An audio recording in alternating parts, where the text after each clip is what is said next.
What about some of your double-handed techniques? Well, all my techniques are double-handed because I got to use both hands. I mean the tap-on Okay, style. I know what you mean. All right. Trick question. Yeah, right. Well, that actually developed a long time ago when I saw Billy Gibbons with ZZ Top. And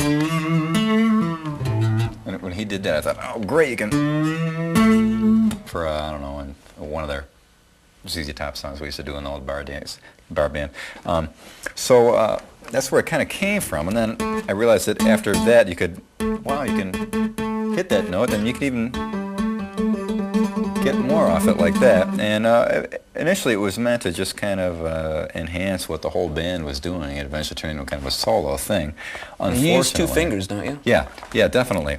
That's the one thing that makes it different from a lot of guitar players. I see a lot of guitar players, as soon as they do this tapping thing, and bass players too, they do this like real lightweight, single finger little thing where they flip the note off. Now here's already the huge disadvantage. That first of all, your arm isn't anchored anywhere. Right. So if you're running across a 60-foot stage, like I said before, or even in a bar and people are throwing beer on you, stuff like that, you're never gonna find out where you are, and your hand isn't gonna be. You're not gonna really know where you are if you got nothing to really lock to. You're not gonna know where your hand is. So I do the old thumb again, locked on somewhere, like on the edge of the neck. Usually is a good spot. And also another thing I do, instead of just lightly doing it with one finger, the wrong way, which is down like that, that's just not a normal way for your hand to move. It's clamp this finger down on top of it, because on bass, as I said before, it's a real strength instrument, and you really need a lot of strength to put as much into it as possible, so as much comes off of your instrument. You don't have to depend on your amp and all this electronic stuff to make your sound come out. You got to make things read loudly off the instrument itself alone. Physically. Yes, exactly. So the double finger really gives you a chance to knock it right off the neck if you want. Really gives you a chance to really hit down really hard. It gives you way more strength. I mean, if you try it against your hand, it's way more strength down like that. You're going to really need that strength to make it sound live. So it doesn't slow you up at all. Now, when you do phrases like that, are you crossing fingers? Oh yeah, sometimes I'll get this finger behind. See, because it's all you're doing when you're tapping, for anybody that doesn't know about it, is, if you're playing a line, you've got like these notes that you're playing. Well, you just move this finger in and play those notes for these fingers.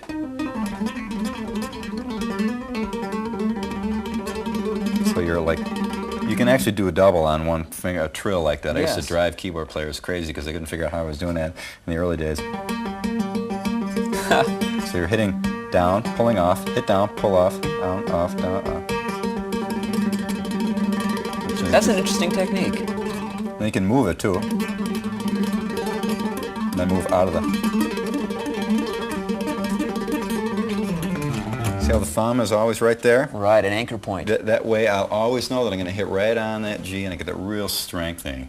Because I've seen so many guys go out on stage with this incredible technique, you can't hear it. It doesn't read because there's no strength behind it. Everybody spends too much time practicing at home alone. You should be out really with a band playing live and getting the kind of experience you really need to know what works and what doesn't. Because there's a purpose for learning all this stuff. And it isn't necessarily to sit in your bedroom and use it, for whatever you're going to use it for. But the purpose of it is to perform and communicate and create music. And in order to do that, for my money, you got to do it live. So a lot of these techniques are meant, particularly, there may be a lot of other techniques that work very effectively, but this is meant to get out on stage and use under hot lights, with no monitors, with feedback, with everything. Something you can rely on. Exactly. So again, like just a couple of moves, like a... Oh, wait, I saw you reaching down there. Now, what exactly was that all about? Well, let me think now. Oh, okay, so if I was going to get... I need that note there. It's just an idea of how... Hands crossing over. Yeah, it's an idea of how things kind of get invented indiscriminately. They just come up. Instead of now, my arm is tucked into my body and I'm doing this position. Now if I need that note down there, this hand is free, it's not doing anything. Right. Now do I change my whole arm position to stretch down and get that? Or can I keep it in the same place and use that?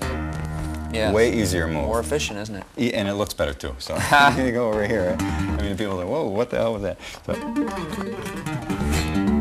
actually it's way easier to do. Sometimes some things are good because they make it look harder than it actually is, but sometimes they're actually useful. Like over the neck things. When I first did that, when I first went over the neck, I found that it was easier for me to get those two harmonics there than like this, because your hands curve this way. When you put them over the neck, they flatten out. So you want that flat for those harmonics like that. So it always tended to flatten out and be a little easier to do, even though everybody thought it was total showboat. It actually had a purpose there to be used. So again, so when you go behind like that, sometimes there is a use for it. And there's all kinds of ways you can do hammer-ons, as long as you understand what notes you're going for. The basics of it are to get that real strong, solid blast on that. So if you can do that, then your choice of notes is totally up to you, whatever you end up wanting to do.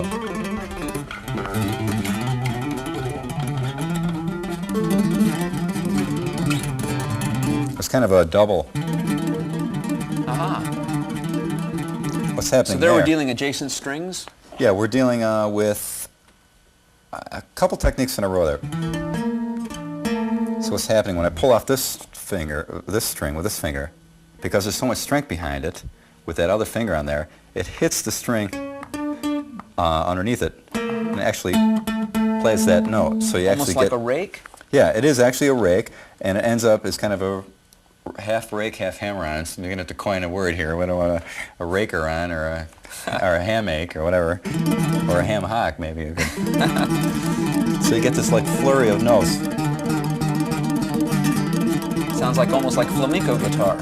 Or flamingo guitar. Then you have to do that on one leg though.